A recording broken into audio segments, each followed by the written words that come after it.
ಮಾಡಿದ್ದೀನಲ್ಲ, ಈ ಊಟ ಚೆನ್ನಾಗಿಲ್ಲ, ಆಹಾರ ಚೆನ್ನಾಗಿಲ್ವಲ್ಲ ಅಂತ ಹೇಳ್ತೀವಿ. ಸ್ವಲ್ಪ ಉಪ್ಪಿನಕಾಯಿ ಕೊಡ್ತೀರಾ ಅಂತ ಕೇಳ್ತೇವೆ. ಸಾಂಬಾರ್ ಇರ್ಬೋದು, ರಸಂ ಇರ್ಬೋದು, ಬಿರಿಯಾನಿ ಇರ್ಬೋದು, ಮತ್ತೊಂದು ಇವೆಲ್ಲವನ್ನ ಮಾಡಬೇಕಾದ್ರೆ ಸ್ವಲ್ಪ ಉಪ್ಪಿರಲೇಬೇಕು. ಈ ಕಡೆಗೆ ನೀವೇ ಉಪ್ಪು ಅಂದ್ರೆ ಖಾರಯುತ ವ್ಯಕ್ತಿಗಳಾಗಿ ನೀವಿರಬೇಕು. ಈ ಉಪ್ಪೇ ತಪ್ಪಿಯಾಗಿ ಬಿಟ್ಟರೆ ಜನರು ನಿಮ್ಮನ್ನು ತುಳಿದು ಬಿಡುತ್ತಾರಷ್ಟೇ, ಇದ್ದು ಪ್ರಯೋಜನವಿಲ್ಲ. ಕ್ರೈಸ್ತರಾಗಿ ನಾವು ಈ ಸಮಾಜದಲ್ಲಿ ಇದ್ದು ಇಲ್ಲದಂತೆ ಮಾಡೋದೆಂಬುದು ಅದು ಯೇಸುವಿನ ಅರ್ಥ. ನಮ್ಮ ಸಮಾಜದಲ್ಲಿ ನಾವು ಜೀವಿಸ್ತಾ ಇರ್ತೇವೆ, ನೆರೆಹೊರೆಯಲ್ಲಿ ಜೀವಿಸ್ತಾ ಇರ್ತೇವೆ, ಬಲಿಪೂಜೆಗೆ ಹೋಗಿರುತ್ತೇವೆ, ಮನೆಯಲ್ಲಿ ಬಾಗಿಲು ಹಾಕೊಳ್ತೇವೆ, ಯಾರೊಂದಿಗೂ ಮಾತನಾಡೋದಿಲ್ಲ, ಯಾರನ್ನು ಸ್ನೇಹಿಸುವುದಿಲ್ಲ, ನೆರೆಹೊರೆಯವರೊಂದಿಗೆ ಕಷ್ಟ ಸುಖಗಳಲ್ಲಿ ಭಾಗಿಯಾಗುವುದಿಲ್ಲ ಅಂತ ಹೇಳಿದ್ರೆ ಹೇಗಿರ್ತೇವೆ ನಾವು? ಸಾರವಿಲ್ಲದ ಉಪ್ಪಿನಂತೆ ಇರ್ತೇವೆ. ಪ್ರಿಯ ಸಹೋದರ ಸಹೋದರರೇ, ನೀವೇ ಈ ಜಗತ್ತಿನ ಜ್ಯೋತಿ. ಜ್ಯೋತಿ ಇರುವಂಥದ್ದು ಮೇಣದ ಬತ್ತಿ. ಉದಾಹರಣೆ, ಮೇಣದ ಬತ್ತಿ ಉಳಿತಾ ಇದೆ. ಜ್ಯೋತಿ ಬೆಳಗುವುದು ಹೇಗೆ? ಅದು ತನ್ನನ್ನೇ ತಾನು ಕರಗಿಸಿಕೊಳ್ಳುವ ಮುಖಾಂತರ ಆ ಮೇಣವೆಲ್ಲ ಕರಗಿ ಬೆಳಕನ್ನು ನೀಡುವುದೇ ಜ್ಯೋತಿಯ ಕೆಲಸ. ಒಬ್ಬ ಕ್ರೈಸ್ತರ ಕೆಲಸವೇನು? ನಾನು ಈ ಜಗತ್ತಿಗೆ ಬೆಳಕಾಗಬೇಕು, ಕತ್ತಲೆಯಲ್ಲಿರುವವರಿಗೆ ಬೆಳಕಾಗಬೇಕು. ನನ್ನ ಜೀವನ ಅಳಿದು ಹೋದರೂ ಪರವಾಗಿಲ್ಲ, ಇತರರಿಗೆ ಒಳಿತಾಗಬೇಕೆಂದು ಮಾಡುವವರೇ ನಿಜವಾದಂತಹ ಈ ಬೆಲೆಗೆ ನೀವೇ ಉಪ್ಪು, ಈ ಜಗತ್ತಿಗೆ ನೀವೇ ಜ್ಯೋತಿ ಎಂಬುದಾಗಿ ಕ್ರಿಸ್ತರಲ್ಲಿ ಪ್ರಿಯ ಸಹೋದರ ಸಹೋದರರೇ. ಆದ್ದರಿಂದ ನಾವೀಗಾಗಲೇ ಧ್ವಜಾರೋಹಣದ ಧ್ವಜದ ಅಡಿ ಬೋಧನೆ ಮಾಡಬೇಕಾದ್ರೆ ಮಾತನಾಡುವವರು ನಮ್ಮನ್ನ ಈ ಕ್ಷಣಕ್ಕೆ ನೆನಪಿಸಿಕೊಳ್ತಾರೆ, ಆದರೆ ಮಾತನಾಡುತ್ತಾ ಇರುವವರನ್ನ ಈ ಕ್ಷಣಕ್ಕೆ ನೆನಪಿಸಿಕೊಳ್ತಾರೆ. ಆದರೆ ಕಾರ್ಯರೂಪದಲ್ಲಿ ತಮ್ಮ ಜೀವನವನ್ನೇ ಮುಡಿಪಾಗಿರುವವರು, ಸೇವೆಯನ್ನ ಮಾಡುವವರನ್ನ ಜನರು ಹಲವಾರು ಕಾಲಕ್ಕೆ ನೆನಪಿಸಿಕೊಳ್ತಾರೆ. ಮದರ್ ತೆರೇಸಾ ಅವರ ಬಗ್ಗೆ ನಾವು ಆಲಿಸಿದೆವು. ಮದರ್ ತೆರೇಸಾ ಒಬ್ಬ ಕಾನ್ವೆಂಟಿನಲ್ಲಿ ಕನ್ಯಾ ಭಗಿನಿಯಾಗಿದ್ದರು. ಆದರೆ ಕಾನ್ವೆಂಟಿನ ಗೋಡೆಗಳ ಒಳಗೆ ಮಾತ್ರ ಪ್ರಾರ್ಥನೆ ಮಾಡಿಕೊಂಡು, ಜಪಸರ ಹೇಳ್ಕೊಂಡು, ಪರ್ವತಕಾಲ ಆರಾಧನೆ ಮಾಡ್ಕೊಂಡು ಉಳಿದ್ಬಿಟ್ಟಿದ್ರೆ ಯಾರು ಅವರನ್ನು ನೆನಪಿಸ್ಕೊಳ್ತಾ ಇರಲಿಲ್ಲ. ಅವರೇನ್ ಮಾಡ್ತಾರೆ? ಕಾನ್ವೆಂಟಿನ ಗೋಡೆಗಳನ್ನ ದಾಟಿ ಹೋಗ್ತಾರೆ. ಕಾನ್ವೆಂಟ್ ಕನ್ಯಾಸ್ತ್ರೀ ಮಠದ ಗೋಡೆಗಳನ್ನ ದಾಟಿ ಎಲ್ಲಿಗೆ ಹೋಗ್ತಾರೆ? ಕೊಲ್ಕತ್ತಾದ ಬೀದಿಗಳಿಗೆ ಹೋಗ್ತಾರೆ. ಯಾರ ಬಳಿಗೆ ಹೋಗ್ತಾರೆ?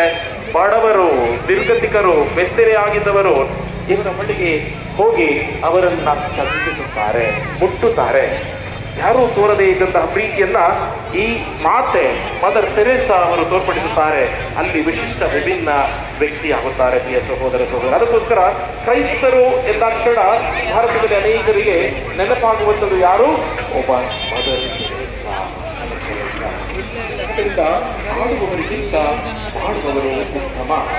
ಅಸಿಸಿಯ ಫ್ರಾನ್ಸಿಸ್ ಅವರ ಬಗ್ಗೆ ನಾವು ಆಲಿಸಿದ್ದೇವೆ. ಅಸಿಸಿಯ ಫ್ರಾನ್ಸಿಸ್ ಒಬ್ಬ ಶ್ರೀಮಂತ ಮನತನದಲ್ಲಿ ಜನಿಸಿದಂತಹ ವ್ಯಕ್ತಿ. ಎಲ್ಲ ಇತ್ತು, ಆಸ್ತಿ ಇತ್ತು, ಹಣವಿತ್ತು, ವಜ್ರವಿತ್ತು, ಒಡವೆಗಳಿತ್ತು, ಎಲ್ಲವಿತ್ತು. ಆದರೆ ತನ್ನ ಬದುಕಿನಲ್ಲಿ ಒಂದು ಖಾಲಿತನ ಇತ್ತು. ಖಾಲಿತನ ಎಲ್ಲ ಏನೂ ತೃಪ್ತಿ ಕೊಡ್ತಾ ಇಲ್ಲ. ಆ ವ್ಯಕ್ತಿ ಅಸಿಸಿಯ ಫ್ರಾನ್ಸಿಸ್ ಏನ್ ಮಾಡ್ತಾರೆ? ತನ್ನ ಮನೆಯನ್ನ ಬಿಟ್ಟು ಹೊರಗೆ ಬರ್ತಾರೆ. ಯಾರ ಬಳಿಗೆ ಬರ್ತಾರೆ? ಕುಷ್ಠ ರೋಗಿಗಳ ಬಳಿಗೆ ಬರ್ತಾರೆ, ದೀನ ದಲಿತರ ಬಳಿಗೆ ಬರ್ತಾರೆ, ಅವರನ್ನ ಪ್ರೀತಿಸ್ತಾರೆ, ಅವರನ್ನ ಹಾಕಿಕೊಳ್ತಾರೆ. ಒಂದು ದೊಡ್ಡ ಸಭೆಯನ್ನೇ ಕಟ್ತಾರೆ. ಫ್ರಾನ್ಸಿಸ್ಕನ್ ಸಭೆಯನ್ನು ಕಟ್ಟಿ ಅನೇಕರನ್ನ ಅವರು ತಯಾರು ಮಾಡ್ತಾರೆ, ವಿಶ್ವದಾದ್ಯಂತ ಕಲಿಸ್ತಾರೆ. ಆ ಮುಖಾಂತರ ಅವರು ಒಂದು ಹೊಸ ಸೇವಾ ಜೀವನವನ್ನು ಆರಂಭಿಸುತ್ತಾರೆ. ಅವರು ಕೇವಲ ಮಾತನಾಡುತ್ತಾ ಕೂರಲಿಲ್ಲ, ಬೋಧನೆ ಮಾಡಲಿಲ್ಲ, ಅವರು ಕೃತಿಯಲ್ಲಿ ತಮ್ಮಲ್ಲಿ ಅವರು ಗುಣಪಡಿಸುತ್ತಾರೆ. ಆದ್ದರಿಂದ ಇಂತಹ ಉದಾಹರಣೆಗಳು ಅನೇಕ ಇವೆ. ಸಂತರು ಸಂತರಾಗಿದ್ದು ಕೇವಲ ಬೋಧನೆಯಿಂದಲ್ಲ, ಸಂತರು ಸಂತರಾಗಿದ್ದು ಕೇವಲ ಮಾತಿನಿಂದ ಅಲ್ಲ, ನಮ್ಮ ಸೇವಾ ಕಾರ್ಯದಿಂದ. ಕ್ರಿಸ್ತರಲ್ಲಿ ಪ್ರಿಯ ಸಹೋದರ ಸಹೋದರರೇ, ಮತ್ತಾಯನು ಬರೆದ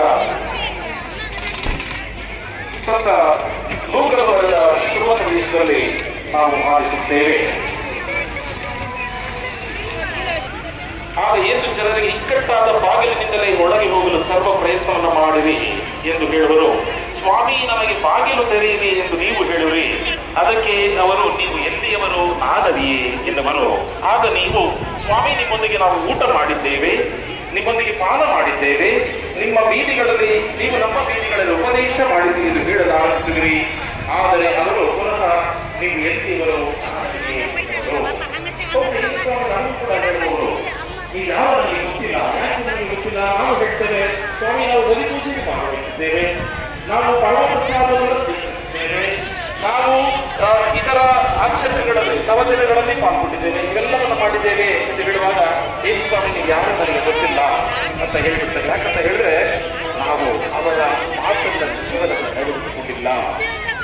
ಜೀವನದಲ್ಲಿ ಪ್ರತಿಫಲಿಸಿಲ್ಲ. ಅದಕ್ಕೋಸ್ಕರ ಯೇಸು ಸ್ವಾಮಿ ನೀವು ಯಾರು ನನಗೆ ಗೊತ್ತಿಲ್ಲ ಅಂತ ಹೇಳುವ ಸಂದರ್ಭ ಬರಬಹುದು. ಕ್ರಿಸ್ತರಲ್ಲಿ ಪ್ರಿಯ ಸಹೋದರ ಸಹೋದರರೇ, ಹೀಗೆ ಒಬ್ಬ ವ್ಯಕ್ತಿ ಒಂದು ಶಾಲೆಯಲ್ಲಿ ಮಕ್ಕಳಿಗೆ ಒಂದು ಪ್ರಯೋಗವನ್ನು ಮಾಡುತ್ತಾರೆ. ಏನೋ ಪ್ರಯೋಗ? ಮಡಿಕೆಗಳನ್ನು ಮಾಡುವಂತಹ ಪ್ರಯೋಗ. ಇಬ್ಬರಿಗೆ ಆ ಕೆಲಸವನ್ನು ಕೊಡ್ತಾರೆ. ನೀನು ಒಂದು ಅತ್ಯುತ್ತಮವಾದ ಮಡಿಕೆಯನ್ನು ಮಾಡು ಅಂತ ಒಬ್ಬನಿಗೆ ಹೇಳ್ತಾರೆ. ನೀನು ಅತಿ ಹೆಚ್ಚು ಮಡಿಕೆಗಳನ್ನು ನೀನು ಮಾಡು ಅಂತ ಹೇಳ್ತಾರೆ. ಅತಿ ಹೆಚ್ಚು ಮಡಿಕೆಗಳನ್ನು ಮಾಡು, ಅತ್ಯುತ್ತಮವಾಗಿ ಸುಂದರವಾಗಿರಬೇಕು, ಕಲಾಕೃತಿಯಾಗಿರಬೇಕು, ಅದನ್ನ ನಾವು ಶೋಕಿಸಲಿರುವಂತಿರಬೇಕು ಹಾಗೆ. ಇನ್ನೊಬ್ಬರು ಹೇಳ್ತಾರೆ ಅಂತರ್ಜಲವನ್ನ ಕೆಟ್ಕೊಳ್ಬೇಡ, ಆದ್ರೆ ನೀವೇನ್ ಮಾಡಬೇಕು, ಅನೇಕ ಮಡಿಕೆಗಳನ್ನು ಮಾಡು ಅಂತ ಹೇಳಿ. ಮೊದಲನೆಯವನು ಹೆಚ್ಚು ಸಮಯವನ್ನು ತೆಗೆದುಕೊಂಡು ಕಾಳಜಿಯನ್ನು ವಹಿಸಿ ಸುಂದರವಾದ ಮಡಿಕೆಯನ್ನು ಮಾಡೋದಕ್ಕೆ ಪ್ರಾರಂಭ ಮಾಡ್ತಾನೆ. ಮಡಿಕೆಯ ಮೇಲೆ ಹೂಗಳನ್ನು ಬಿಡಿಸ್ತಾನೆ, ಮಡಿಕೆಯ ಮೇಲೆ ಚಿನ್ನದ ಇತರ ಡಿಸೈನ್ಗಳನ್ನು ಬರೀತಾರೆ. ಈ ತರ ಇನ್ನೊಬ್ಬ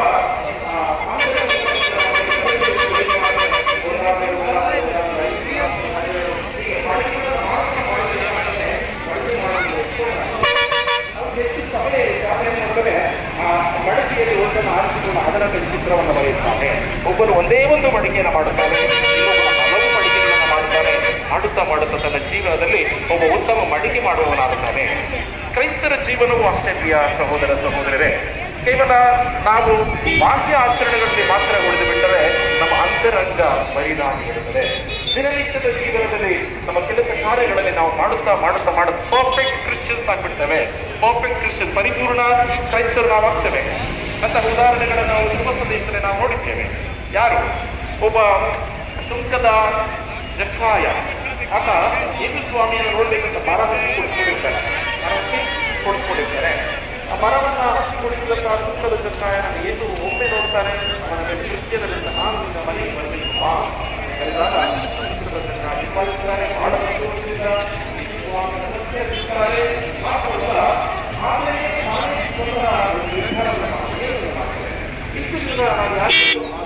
ಅನ್ಯಾಯ ಮಾಡಿದ್ರೆ, ಯಾರಿಗಾದ್ರೂ ಬಲವಂತವಾಗಿ ಅವರ ಹಣವನ್ನು ತಕ್ಕೊಂಡಿದ್ರೆ ನಾನು 1ಕ್ಕೆ 4 ಪಟ್ಟು ಕೊಟ್ಬಿಡ್ತೇನೆ.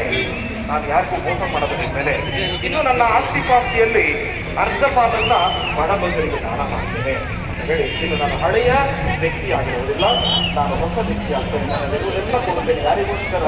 ಯೇಸುಗೋಸ್ಕರ. ನಾನು ಪ್ರೀತಿಸಿದಂತಹ ಯೇಸು ಕ್ರಿಸ್ತನಿಗೋಸ್ಕರ. ಆತ ಆ ದಿನ ಯೇಸುವಿನ ರಕ್ಷಣೆ ಪಡೆಯುತ್ತಾನೆ. ಏನು ಹೇಳ್ತಾರೆ? ಇಂದು ಈ ಮನೆ ಉದ್ಧಾರವಾಯಿತು ಹೇಳ್ತಾರೆ. ಇನ್ನೊಬ್ಬ ವ್ಯಕ್ತಿಯ ಬಗ್ಗೆ ನಾವು ಶ್ರೀಮಂತ ಒಬ್ಬ ಧನಿಕನಾದ ಯುವಕ ಇರ್ತಾನೆ, ಒಬ್ಬ ಶ್ರೀಮಂತ ಯುವಕ ಯೇಸು ಸ್ವಾಮಿಯ ಬಳಿಯಲ್ಲಿ ಬಂದು ನಾನೇ ಸ್ವತಃ ಕೇಳ್ಕೊಳ್ತಾನೆ, ಸ್ವರ್ಗ ಸಾಮ್ರಾಜ್ಯವನ್ನು ಸೇರ್ಬೇಕಾದ್ರೆ ನಾನು ಏನ್ ಮಾಡಬೇಕು ಸ್ವಾಮಿ ಅಂತ ಕೇಳ್ತಾನೆ. ಆಜ್ಞೆಗಳನ್ನೆಲ್ಲ ಪಾಲಿಸು, ಆಜ್ಞೆಗಳಿದಾವಲ್ಲ ಆಜ್ಞೆಗಳನ್ನೆಲ್ಲ ಪಾಲಿಸು, ದೇವರನ್ನು ಆರಾಧಿಸು, ಅವರ ನಾಮವನ್ನ ನೀನು ವ್ಯರ್ಥವಾಗಿ ಉಚ್ಚರಿಸಬೇಡ, ಅದೇ ರೀತಿಯಲ್ಲಿ ಎಲ್ಲ ಆಜ್ಞೆಗಳು ನಿನ್ನ ತಂದೆ ತಾಯಿಗಳನ್ನು ಗೌರವಿಸಿ ವ್ಯರ್ಥವನ್ನು ಮಾಡು, ಇವೆಲ್ಲವನ್ನು ನಾನು ಸಾಕು ತಪ್ಪದೆ ಇವೆಲ್ಲವನ್ನ ಸಿಗೇನೆ, ಇನ್ನೂ ಏನಾದರೂ ಮಾಡಬೇಕಿದ್ಯಾ ಅಂತ ಕೇಳಿ ಆ ಯುವಕ ಕೇಳಿದಾಗ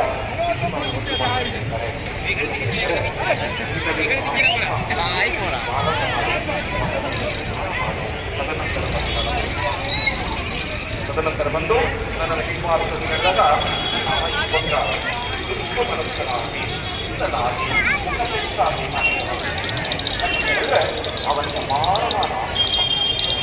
ಅವನಿಗೆ ಅಪಾರವಾದ ತನ್ನನ್ನು ತಾನು ನಡೆದುಕೊಳ್ಳುವುದಿಲ್ಲ ಅಲ್ಲ.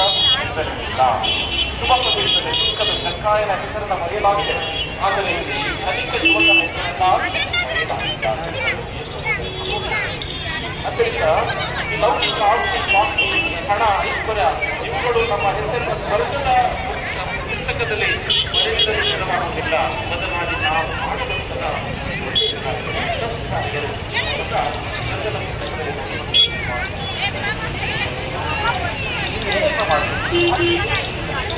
ಇದರ ಶುಭ ಸಂದೇಶವನ್ನ ನಾವು ಆಲಿಸಿದೆವು. ನಾನು ಬಂದಿಯಾಗಿದ್ದೆ, ನಾನು ರೋಗಿಯಾಗಿದ್ದೆ,